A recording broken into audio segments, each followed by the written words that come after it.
Хятад болон Фижи улсууд бүс ба зам санаачилгын дор хамтын ажиллагаагаа сайжруулах зорилт тавин ажиллаж байна.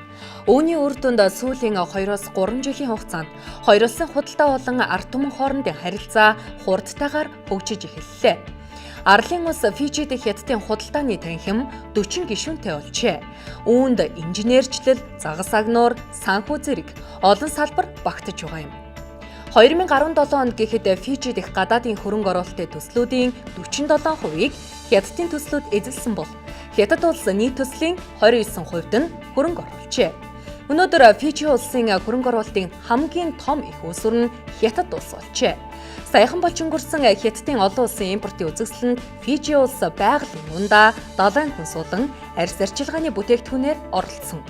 Цаашдаа Фижи улсын засгийн газар болон бизнес эрхлэгчид өөрсдийн бүтээгдэхүүнийг Хятадын зах зээлд түлхүү оруулна гэж найдаж байна. Өнгөрсөн оны 11-р сард Фижигийн засгийн газар нийгмийн эдийн засгийн хөгжлийг багтаасан эдийн засгийн стратегийн шилжилт хийх алхмыг дэвшүүлсэн. 20 жилийн хугацаатай үндэсний хөгжлийн энэ төлөвлөгөө нь ядуурлыг арилгах, аж ахуйн эрхлэгчдийн орлогыг нэмэгдүүлэх болон шинээр үүсэн бий болж байгаа үйлдвэрүүдийг хөгжүүлэх зорилготой юм. Хятадын засгийн газар бүс ба зам санаачлагын дор Фижи улсын үндэсний стратегийг дэмжихэд хувь нэмрээ оруулах эрмэлзэлтэй байгаагаа онцолж байна. Арлын Фижи улс нь бүс ба зам санаачлагын хүрээнд Хятад улстай хамтын ажиллагааны гэрээнд гарын үсэг зурсан анхны орнуудын нэг юм. 2017 онд хоёр улсын харилцан худалдаа 383 сая $, хүрсэн үзүүлэлт гарчээ.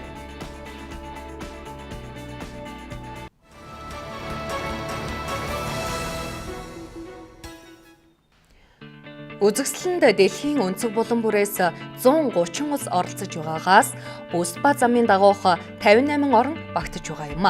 Украин улс олон салбарын тэргүүлэгч бүтээгдэхүүнүүдээр оролцож олон улсад түншийн харилцаагаа нэмэгдүүлэхийг зорьж байна.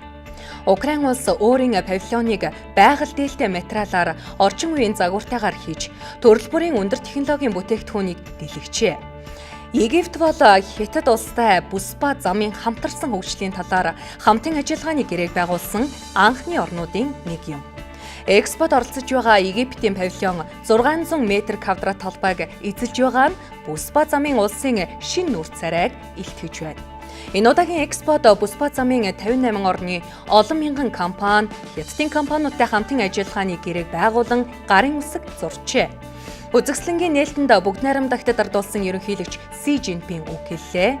Си Жинпин хэлсэн үгэндээ олон улсын импортын үзэсгэлэн Хятад улс зах зээлээ цаашид нээлттэй байлгаж, нийтлэг хөгжил цэцэглэлтэнд хүрэхийн тулд бусад оронтой хамтын ажиллагаагаа үргэлжлүүлэх эрмэлзэлтэй болохыг илтгэж байна гэж тэмдэглэжээ.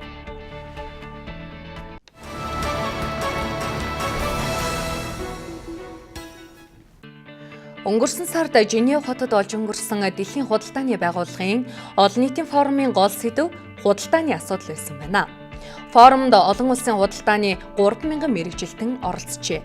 Хятад улсын бүс ба зам санаачилгыг анх ерөнхийлөгч Си Жинпин 2013 онд дэвшүүлсэн. Түүнээс хойш замын дагуух орнуудын хөгжлийг түргэсгэхэд тусалж эхлэхийн зэрэгцээ дэлхийн хамтын ажиллагааг гүнзгийрүүлэхийг дэмжиж байгаа юм.